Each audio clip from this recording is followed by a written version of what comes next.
Como lidar com bailarinas autistas nas aulas de balé infantil? Sim, é sobre isso que a gente vai falar nessa nossa mini aula de hoje. Se você é novo por aqui, ainda não se inscreveu no meu canal, ó, clica aqui, ó, já se inscreve e ativa as notificações aí do sininho para você não perder nenhum dos vídeos que eu posto sempre por aqui. Primeira coisa, você recebe uma criança autista, a primeira dica que eu tenho para te dar é: entenda que antes dela ser autista, ela é uma criança. Como qualquer outra criança, ela tem as suas individualidades, os seus gostos, as suas vontades. Então, a primeira coisa que a gente precisa quando vai lidar com qualquer criança de inclusão é, antes de enxergar a deficiência, a gente precisa enxergar a criança.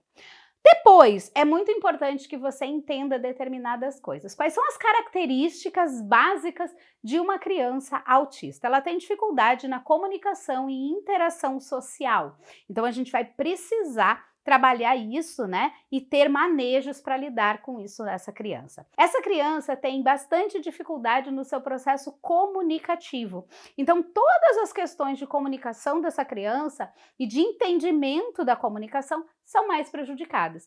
Então, o que é importante você fazer? Dica número 1. Primeiro, conheça, né? Converse com a mãe dessa bailarina e entenda quais são as peculiaridades dessa criança. Ela é verbal? Ela não é verbal? É uma criança que já desenvolveu linguagem? Não desenvolveu linguagem verbal ainda? Como que ela se comunica? Para que você possa se comunicar com essa bailarina. É muito importante, né? A criança autista normalmente é uma criança extremamente visual. Então, quanto mais antecipação de rotina, né, você tiver na sua aula, principalmente a partir de imagens visuais, mais fácil vai ser de você conseguir colocar essa criança numa rotina. A criança autista, ela precisa de rotina e ela precisa de previsibilidade. Por quê? Porque as mudanças bruscas, né, de rotina desregulam ela, né, muitas vezes sensorialmente, ou enfim, acabam desorganizando essa criança e é por isso que muitas vezes ela tem comportamentos disruptivos, né? Ela se joga no chão, ela tem uma crise,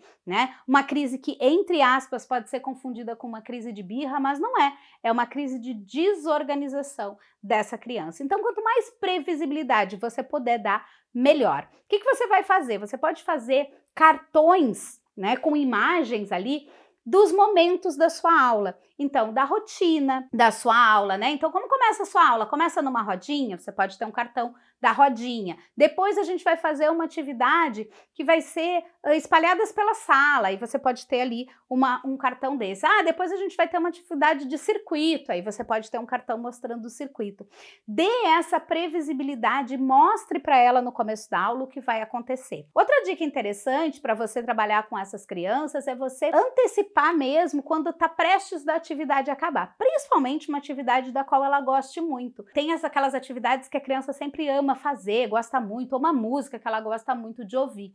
Então é importante que antes ali de você terminar a atividade, você avise, olha só, daqui a pouquinho essa atividade vai terminar. Porque aí você não tem uma ruptura brusca do término dessa atividade para a criança e isso vai fazendo com que ela consiga se regular com mais facilidade. Uma outra coisa importante é você conseguir uma conexão nos olhos. Normalmente a criança autista, ela tem dificuldade de fixar o olhar nesse contato visual, ó, olho no olho, como eu estou fazendo agora com você. O que é importante que você faça? Que você se abaixe. Sempre que você, aliás, sempre que você for falar com qualquer criança pequena, você deve se abaixar dobrando os seus joelhinhos, tá bom? Não fazendo souplesse devant, tá? É importante que você se abaixe. Então, se abaixe na frente dessa criança e crie uma conexão nos olhos dela. De que forma? Você pode usar a seguinte técnica. Olha só, fulana, eu quero ver, será que você consegue encontrar o olho da prof? Olha aqui.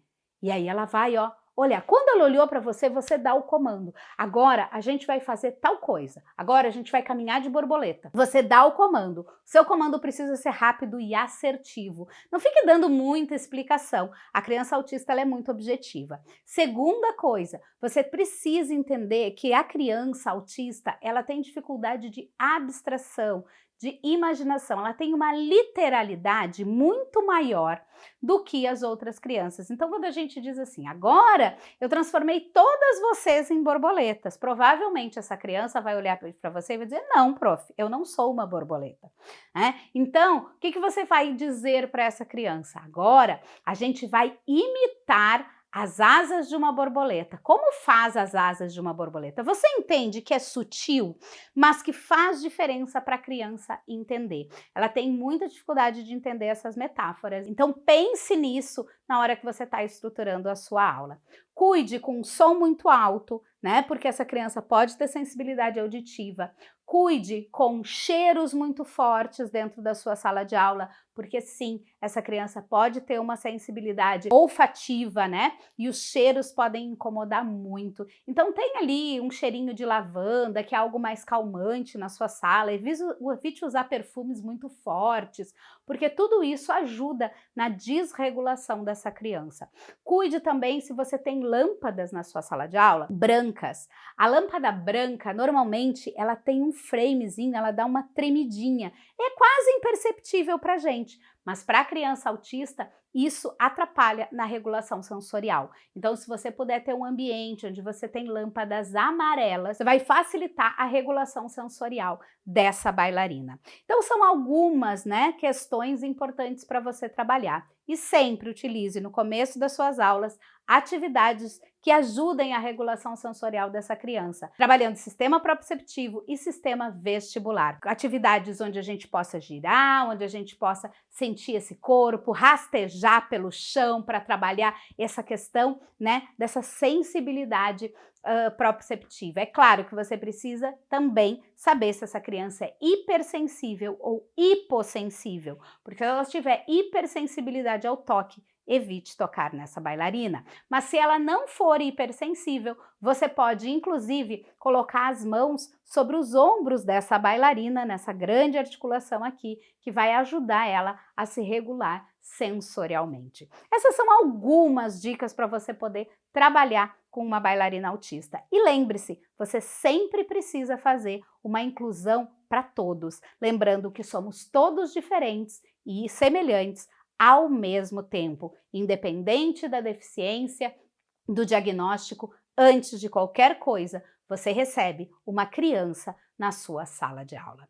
Bora lá, se você quer aprender mais sobre técnicas, exercícios, atividades para trabalhar com crianças de inclusão, eu criei um curso chamado Indança, Inclusão nas Aulas de Dança, onde você pode aprender, né, tudo que você precisa fazer para fazer a inclusão dessas bailarinas, utilizar tecnologia assistiva, né? O que você precisa adaptar ali de conteúdo para cada uma das deficiências e também, principalmente, como lidar com o restante da sua turma quando você está fazendo o processo de inclusão, porque inclusão não basta a gente ter só boa vontade, não. Inclusão precisa acontecer na prática e para isso você precisa de conhecimento. Se você quer conhecer um pouquinho mais aí do curso Indança, clica no link que está aparecendo aqui embaixo desse vídeo, aqui na descrição, que você vai ter todas as informações, ser um grande prazer ter você por lá. Bora lá para que um dia a gente possa falar apenas de convivência e não precisemos mais falar de inclusão.